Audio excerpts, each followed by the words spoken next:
Chers amis de la chronique politique de Guillaume Soro TV, je vous salue. Dans la présente analyse, je voudrais m'intéresser aux insinuations malveillantes du journaliste Antoine Glaser à propos de la dernière mutinerie de l'armée ivoirienne qui a eu lieu globalement entre les 5 et 8 janvier 2017 passés. Une émission est actuellement diffusée sur TV5 dans laquelle s'exprime M. Glaser. M. Glaser répond dans cette émission aux questions de la journaliste Linda Giguère. Le titre de l'émission, c'est Malaise au sein de l'armée. Le problème qui est posé est de savoir quels sont les dessous de la colère qui a eu lieu dans l'armée ivoirienne. La journaliste procède de la manière suivante. Elle commence par faire écouter un petit reportage de son confrère Ange Herman Niani sur place à Abidjan, donc pour TV5. Et par la suite, elle revient à la question des coulisses de la mutinerie des 5-8 janvier passés en Côte d'Ivoire. Et alors là, la méthodologie est assez curieuse. Elle consiste, en réalité, et je vais le montrer, à traiter légèrement de sujets sérieux. On interroge des internautes qui sont, pour certains, basés au Togo, pour certains basés en Côte d'Ivoire, pour certains basés au Congo-Brazzaville. Et à travers ces allers-retours vers des internautes, choisis apparemment un peu au hasard dans la toile de TV5, eh bien, on revient à M. Antoine Glaser qui est sur le plateau pour délivrer en quelque sorte ce qu'on peut appeler la vérité pontificale à propos de la Côte d'Ivoire. Telle est la méthode de l'analyse. L'émission ne s'intéresse à aucun moment sérieusement aux faits, elle s'intéresse à l'interprétation des faits. Et elle prend les interprétations des internautes comme, en quelque sorte, la base à partir de laquelle va être sollicité ce qui est considéré comme la vérité de l'expert, la vérité du spécialiste, celle de M. Glaser. Or, la thèse de M. Glaser, après avoir écouté les internautes ivoiriens, togolais ou congolais, la thèse de M. Glaser est, de manière inamovible et unilatérale, une seule et même thèse. La voici, c'est la faute aux ex-forces nouvelles, si cette mutinerie a eu lieu, et donc, par voie de conséquence, continue M. Glaser dans son syllogisme, c'est la faute à Guillaume Kigbafori Soro, ancien secrétaire général des forces nouvelles. Telle est la ligne directrice de M. Glaser interprétant les faits de la mutinerie des 5-8 janvier 2017.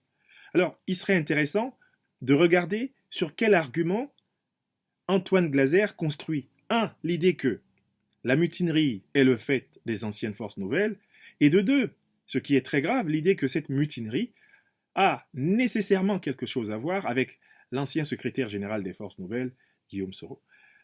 L'argument fondamental de M. Glaser est celui qu'il y aurait une coïncidence, une concomitance curieuse entre d'une part la mutinerie des 5 et 8 janvier et d'autre part la réélection triomphale, magistrale de Guillaume Soro à la tête de l'Assemblée nationale de Côte d'Ivoire le 9 janvier. L'argument consiste à dire qu'il y a une coïncidence dans le temps. Alors, ça voudrait à peu près dire exactement la même chose que ceci. S'il y a une coïncidence entre la pluie et la dernière messe du pape, cela prouve peut-être dans la logique étrange de M. Glaser que c'est le pape qui a provoqué la pluie ou que c'est la pluie qui a provoqué la messe du pape. Donc, le simple fait que deux événements aient lieu à peu près dans la même séquence de temps suffit à ce journaliste pour établir que ces deux événements sont nécessairement liés. On pourrait même dire que, actuellement, sur la cordillère des Andes, en Amérique du Sud, il y a un oiseau qui est en train de voler. Cet oiseau qui est en train de voler est sans doute co-responsable de l'enregistrement vidéo que je suis en train de faire maintenant pour répondre aux insinuations malveillantes de ce journaliste. Vous voyez, avec une telle logique, toutes les coïncidences, en quelque sorte, deviennent carrément légitimes. Avec une telle logique, toutes les dérives deviennent justifiées. Mais nous allons aller un peu plus en profondeur dans l'analyse de la logique de ce propos. Nous allons nous intéresser davantage à ce que ce propos veut nous dire. La crise militaire, la mutinerie d'un certain nombre d'éléments de l'armée ivoirienne a lieu au même moment que, nous dit Antoine Glaser, donc la réélection du président Guillaume Soro. On a envie alors de lui demander, Monsieur Glaser, quel est le lien? Quels sont les faits qui vous permettent de rattacher ces deux événements? Ces deux événements ont lieu dans une séquence temporelle rapprochée. Maintenant, on vous demande quand même de montrer qu'il y a dans cette séquence temporelle de la coïncidence, de ce que vous appelez la concomitance, montrer très clairement le lien qu'il y a entre précisément l'élection, la réélection du président de l'Assemblée nationale de Côte d'Ivoire et la mutinerie. Et à ce niveau, M. Glaser multiplie une succession d'insinuations. Succession d'insinuations qui ne résistent pas longtemps, évidemment, à la critique. Premier point, à aucun moment, M. Antoine Glaser n'établit de lien effectif entre les revendications des mutins et l'action politique de Guillaume Soro pour sa réélection à la tête de l'Assemblée nationale. La contradiction de M. Glaser est véritablement flagrante, car d'une part, il reconnaît que le gouvernement ivoirien, sans chasse aux sorcières aucune, a reconnu la légitimité des revendications corporatistes des militaires et s'est engagé à leur payer les 50 milliards de francs CFA qu'il leur avait promis depuis des années de leur verser.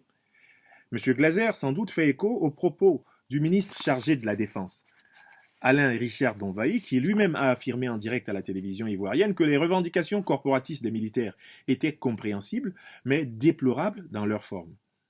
M. Glaser fait sans doute implicitement écho à ce que le président de la République, chef suprême des forces armées de Côte d'Ivoire, Alassane Ouattara, lui-même affirme dans la même séquence, puisqu'il dit, lorsque, parlant à partir d'Accra, lorsque revenant en Côte d'Ivoire, il s'exprime sur la crise militaire, il explique très bien que ces revendications, tout à fait compréhensibles, auraient dû se dérouler d'une manière beaucoup plus respectueuse de la paix, de la stabilité, de la quiétude des Ivoiriens. À aucun moment, le gouvernement ivoirien, ni par son chargé de la défense, ni par le chef suprême des forces armées, le président de la République, n'insinue que les revendications corporatistes des militaires sont politiquement manipulées. Donc, M. Glaser, où va-t-il chercher cet argument? Il va chercher cet argument dans une certaine lecture du timing électoral de l'Assemblée nationale de Côte d'Ivoire. Qu'est-ce qu'il ignore, M. Glaser? Il ignore une chose, c'est que Guillaume Soro avait annoncé de nombreux mois à l'avant. D'ailleurs, on retrouve dès le 21 juillet 2016, dans son interview sur RFI devant Christophe Boisbouvier, on retrouve Guillaume Soro affirmant son intention de rempiler à la tête de l'Assemblée nationale. Lorsqu'il mène sa campagne pour sa réélection comme député de Ferkessédougou commune, la 186e circonscription dans son pays, Guillaume Soro rappelle que l'ambition pour son pays consiste pour lui, après sa réélection espérée à Ferkessédougou, d'aller voir les présidents Ouattara et Bédié pour solliciter de nouveau leur soutien afin de retourner au perchoir. Guillaume Soro, mieux encore, a l'occasion de dire que la fonction de vice-président de la République, il ne sied pas que lui, membre du Rassemblement des Républicains, comme le président de la République Alassane Ouattara, envisage même un seul instant de l'assumer, dans le cadre de l'alliance oufouettiste qui fait l'équilibre du RHDP. Guillaume Soro, par plusieurs fois, dit qu'il est censé que ce soit un membre du PDCI-RDA, donc, qui occupe cette fonction.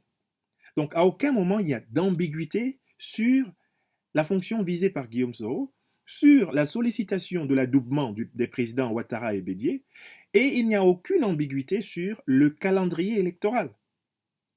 Avant que la mutinerie n'éclate le 5 janvier, on sait déjà que le 9 janvier 2017 aura lieu l'Assemblée plénière extraordinaire pour l'élection du président de l'Assemblée nationale. Avant le 5 janvier, on sait déjà que le président Alassane Ouattara et le président Bédié ont donné des consignes fermes à leurs appareils politiques respectifs pour que les députés, les 167 députés élus du RHDP, et même davantage, votent pour le candidat qui a été retenu, à savoir Guillaume Soro. Mieux encore, Guillaume Soro a mené une campagne de conviction auprès de l'ensemble des familles politiques ivoiriennes. Il est allé voir le FPI, il est allé voir l'UDPCI, il est allé voir le PDCI-RDA, il est même retourné rencontrer le secrétaire général par intérim de son propre parti, le RDR. Il a rencontré euh, M. Amadou Soumaoro, pour préparer une élection consensuelle et large. Guillaume Soro a réussi à se faire réélire à la tête de l'Assemblée nationale de Côte d'Ivoire sans que le Front populaire ivoirien vote contre lui. Je ne dis pas que le Front populaire ivoirien a forcément voté, a voté pour le, la réélection de Guillaume Soro. Mais ce qui est certain, c'est que le parti de Pascal Affi-N'Guessa n'a pas voté contre la réélection de Guillaume Soro. Et il a bénéficié bien sûr de l'appui de l'UDPCI de Mabri Touakese, a bénéficié de l'appui de l'UPCI de Niamien Konan, a bénéficié de l'appui total et massif, bien sûr, du PDCI RDA et du RDR, et mieux encore, Guillaume Soro a bénéficié de l'appui de nombreux députés parmi les 75 indépendants qui avaient été élus le 18 décembre 2016.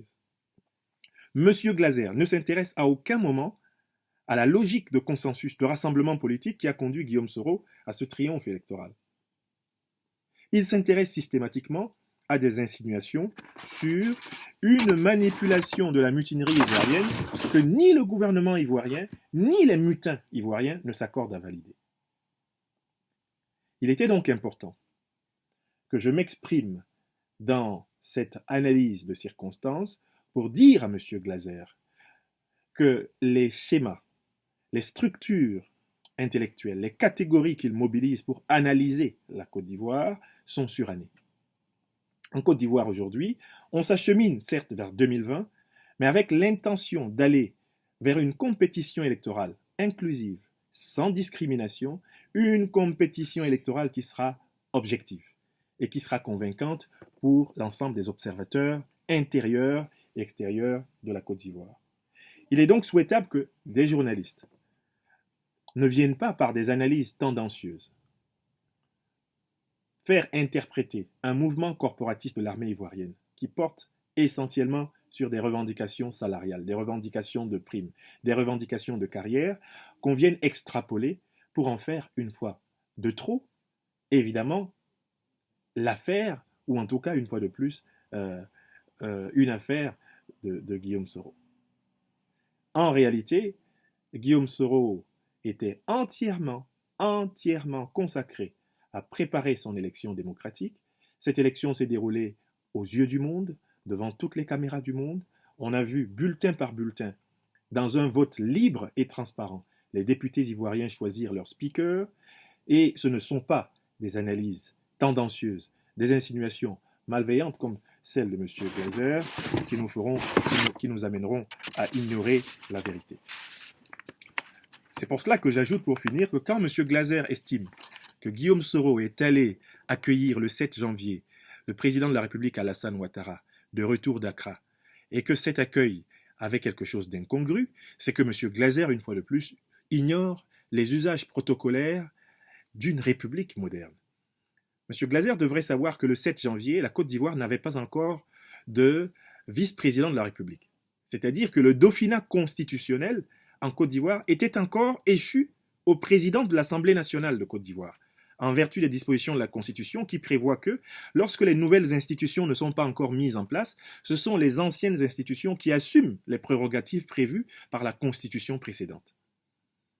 C'est le 9 janvier que le nouveau vice-président de la République, dauphin constitutionnel de Côte d'Ivoire, a été nommé et même présenté à l'Assemblée nationale. Le 7 janvier donc, Guillaume Soro était bel et bien encore le dauphin constitutionnel de la Côte d'Ivoire. Et accueillir le président de la République dans les circonstances qui étaient celles-là, c'était bien au contraire donner un message positif aux Ivoiriens, un message positif à la communauté internationale selon lequel, entre le président Alassane Ouattara et son président de l'Assemblée nationale, Guillaume Soro, l'alliance était parfaite et qu'à aucun moment, pendant même les événements de la mutinerie, ils n'ont cessé de communiquer entre eux, ils n'ont cessé d'échanger entre eux et ils ont agi ensemble pour apaiser leur pays et pour tout faire pour que la semaine qui suivrait soit véritablement une semaine consacrée à la République. Il fallait que ces choses soient dites et il est important que TV5, RFI, la presse de la place de Paris prennent l'habitude d'écouter d'autres voix que celles de M. Glaser et de ceux qui procèdent comme lui quand il s'agit de parler de l'Afrique et en particulier de la Côte d'Ivoire. Chers amis de la chronique politique de Guillaume Soro TV, je vous remercie. Au revoir.